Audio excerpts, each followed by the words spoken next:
मुली मूर्ख आहेत. जर त्यांना वाटत असेल की त्या मुलांची बरोबरी करू शकतात. असं का? कारण त्या मुलांपेक्षा आधीही श्रेष्ठ होत्या, आताही आहे आणि नंतरही श्रेष्ठ राहणार. शास्त्रामध्ये स्त्रीची व्याख्या केली आहे, विस्तारिते इति स्त्री. जी सगळ्या गोष्टींना वाढवून देऊ शकते तिचं नाव आहे स्त्री.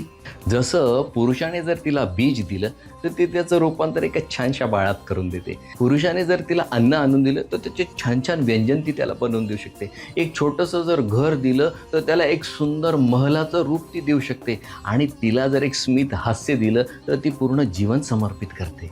इतकी तिची विस्तार करण्याची शक्ती आहे.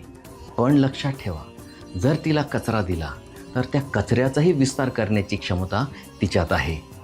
हरे कृष्ण.